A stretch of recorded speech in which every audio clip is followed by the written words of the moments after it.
créer en première mondiale un spectacle professionnel avec éclairage, projection et musique ici à Kisangani, cela demande de l'huile de coude, de la patience et beaucoup de volonté. Les difficultés d'abord de la ville de Kisangani qui est une ville isolée, et on ne trouve pas tout. Et puis après il y a les problèmes inhérents au Congo, c'est-à-dire qu'il n'y a pas d'électricité, la logistique est très très lente et tout est très compliqué à mettre en place, tout est très lent. Donc il faut pouvoir programmer, changer le programme, attendre et puis saisir le bon moment parce que quand l'étincelle est là, il faut sauter dessus parce que sinon il faut encore attendre 2 jours, 3 jours avant que ça n'arrive et insister, insister, insister pour avoir les choses. C'est ça qui est difficile. Kisangani, anciennement Stanleyville, cité de près de 700 000 habitants au nord-est du Congo. Ville martyrisée par la guerre où la pauvreté côtoie les comptoirs de diamants. C'est au contact des habitants, en prise avec les souvenirs de la guerre, la violence, la prostitution ou la pauvreté, que Laurent Wanson a conçu Africar.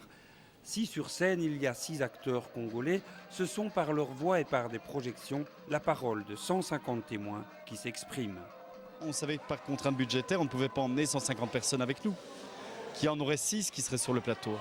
Et donc quel était le moyen de faire en sorte que les 150 autres personnes avec qui on a travaillé puissent être avec nous, présentes? Ça a été de développer tout ce travail particulier sur la vidéo, en essayant de traiter la vidéo, je crois, de façon très particulière. Donc pas comme du reportage justement, mais comme des choses mises en scène, cadrées, écrites, répétées avec les gens.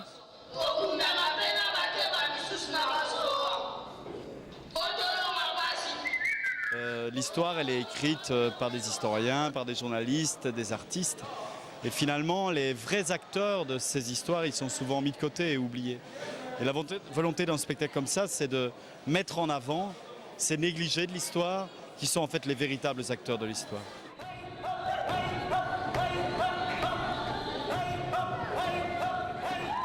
Entre comédiens ou assistants congolais et les techniciens belges ou français, c'est plus qu'une équipe, une vraie famille qui s'est formée autour du projet. Dirigé par Laurent Wanson, les 6 comédiens congolais jouent, chantent et dansent. Une expérience inoubliable, mais une aventure qui ne fait que commencer puisque une tournée de plus de 2 mois est programmée en Belgique et en France. Oui, nous sommes soudés tout ensemble et ça va bien. En tout cas, nous sommes unis. Comme les enfants d'une même famille. Voilà, d'un même père. Et le travail que nous sommes en train de faire, une chose qui est vraiment forte, c'est que le metteur en scène, à chaque fois, il répète qu'il ne faut pas jouer ce que vous faites, mais amener l'histoire. Donc soyez vous-même sur scène, tel que vous êtes en dehors de la scène plutôt. Soyez-le sur scène. Donc n'essayez pas de jouer, de faire les jeux sur la scène, mais soyez naturel. Et c'est une chose qui fait que même si on est en dehors ici à l'hôtel, on se sent vraiment à l'aise. Le seul à interpréter son propre rôle, c'est Imani, enfant des rues, soldat à 10 ans. Aujourd'hui, c'est par le théâtre qu'il veut s'en sortir. Il est bien représentatif d'un spectacle qui se veut avant tout message d'espoir. J'ai l'espoir parce que le message que je porte va d'abord donne un espoir aussi à ma vie.